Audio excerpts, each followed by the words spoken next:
ശുക്ലാംബരധരം വിഷ്ണു ശശിവർണം ചതുർഭുജം.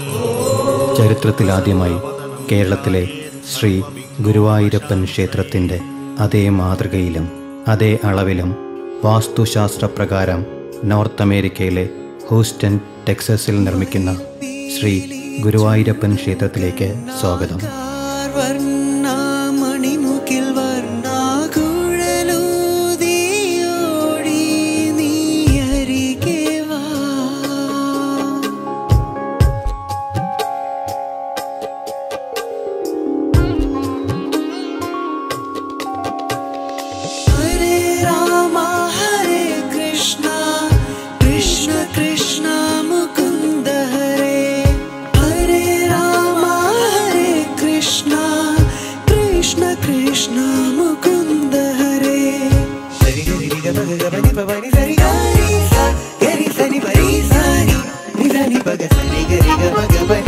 ജീവിതത്തിൽ ഒരിക്കൽ മാത്രം ലഭിക്കുന്ന ഈ പുണ്യകർമ്മത്തിൽ പങ്കാളികളാകാൻ നിങ്ങൾ ഓരോരുത്തരെയും പ്രത്യേകം ക്ഷണിക്കുന്നു. തെന്നിന്ത്യയിലെ ദ്വാരക എന്നറിയപ്പെടുന്ന ഒരു മഹാക്ഷേത്രമാണ് ഗുരുവായൂർ. കുരുവയൂർ വട്ടം എന്ന കോക സന്ദേശത്തിലെ ശ്ലോകത്തിൽ നിന്നാണ് ഗുരുവായൂർ എന്ന പദം ലോകത്തിൻ്റെ മനസ്സിൽ പതിയുന്നത്.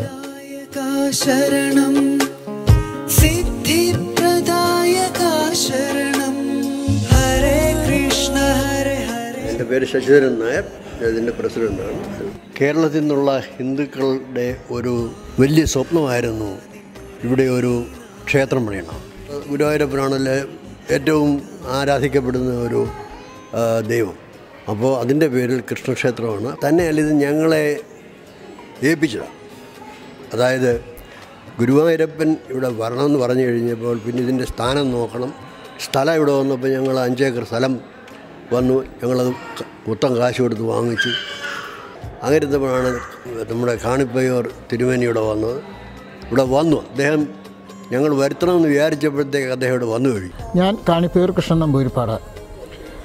കാണിപ്പയ്യൂർ തറവാട് പരശുരാമനാൽ വാസ്തുവിദ്യയ്ക്ക് വേണ്ടി നിശ്ചയിച്ചിട്ടുള്ള ഒരു കുടുംബമാണ്. അപ്പോൾ അതുകൊണ്ട് ആ കുടുംബത്തിൻ്റെ പാരമ്പര്യം നിലനിർത്തുക എന്നുള്ളതാണ് താല്പര്യം. അമേരിക്കയിലുള്ള ടെക്സാസ് സ്റ്റേറ്റിൽ ഹൂസ്റ്റൺ എന്ന സ്ഥലത്ത് ഒരു ഗുരുവായൂരപ്പ ക്ഷേത്രം നിർമ്മിക്കണമെന്ന് അവിടുത്തുകാർക്കുള്ള മോഹം ഉണ്ടായി. അപ്പോൾ അതിൻ്റെ അനുസരിച്ചിട്ട് അവിടെ പോവുകയും സ്ഥലം പരിശോധിക്കുകയും ചെയ്ത് ഗുരുവായൂരപ്പൻ അമ്പലത്തിന് എന്തൊക്കെ വേണമോ അതിനനുസരിച്ച് തയ്യാറാക്കാനുള്ളൊരു സംവിധാനമാണ് അവിടെ ഉണ്ടാക്കുന്നത്.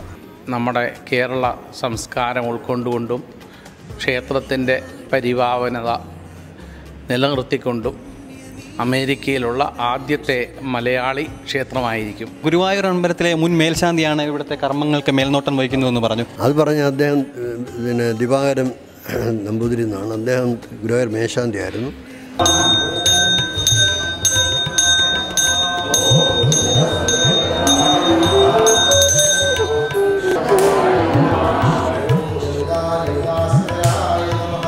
കേരളീയ രീതിയിലുള്ളൊരു പൂജാവിധികളാണ് നമ്മൾ ഉദ്ദേശിക്കുന്നത്.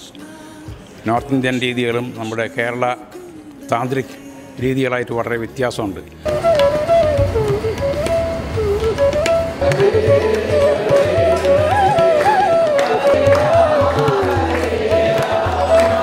ഗുരുവായൂരപ്പൻ എന്നുള്ളത് ആ സങ്കല്പം നമ്മുടെ കേരളത്തിൽ നിന്ന് ഉള്ളതാണ്. അപ്പോൾ അതിൽ നിന്ന് നമുക്ക് ഊഹിക്കാവുന്ന ഗുരുവായൂരപ്പൻ എന്ന് പറഞ്ഞാൽ വിരാട് സ്വരൂപമാണ്. ഈ ബ്രഹ്മാണ്ഡം മുഴുവൻ എന്നിൽ നിന്നുണ്ടായതെന്ന് ഭഗവാൻ പറയുന്നുണ്ടല്ലോ. അത് അങ്ങനെ ഒരു സങ്കല്പമാണ് ഗുരുവായൂരപ്പൻ എന്ന് പറഞ്ഞാൽ.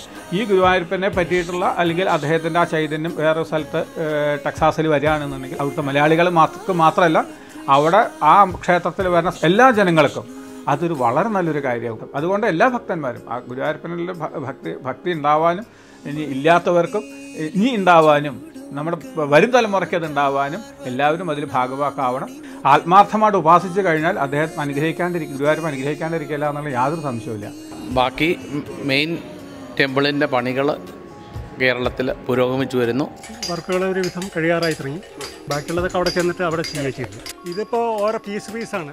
ഒരു കോല് തറയാണെന്ന് വെച്ചാൽ പാതുകം, പത്മപാതുകം, ജഗതി, അങ്ങനെ ഓരോന്നായിട്ടാണ് ഇത് ചെയ്യുന്നത്.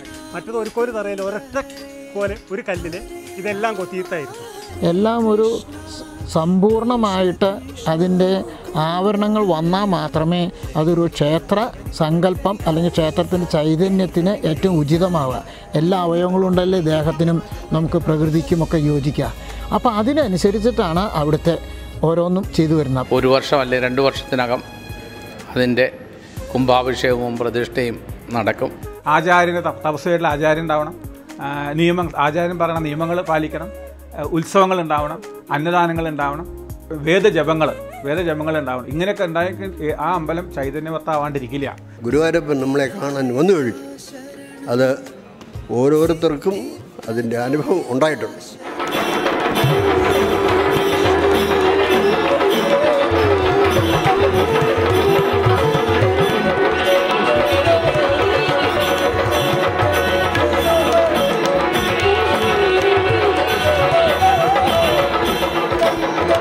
നമ്മളൊക്കെ ഈ സൗരയൂഥത്തിലാണ് നമ്മൾ ജനിച്ചിട്ടുള്ളത്. ആ സൗരയൂഥത്തിൽ ജനിക്കുന്ന എന്തൊക്കെ ശക്തികൾ നമുക്ക് വേണമോ ആ ശക്തികൾ നേരിട്ട് നമുക്ക് എടുക്കുവാൻ കഴിയാത്തത് കാരണം അതിൻ്റെ പ്രതീകങ്ങളായ ബിംബാദികളിലേക്ക് ആ ചൈതന്യം മുഴുവൻ വരുത്തി അതിൽ നമ്മൾ എന്തു ചെയ്യുന്നു? പുഷ്പ ധൂപ ദീപങ്ങളെ കൊണ്ട് അതിൻ്റെ എല്ലാ പഞ്ചഭൂതങ്ങളായ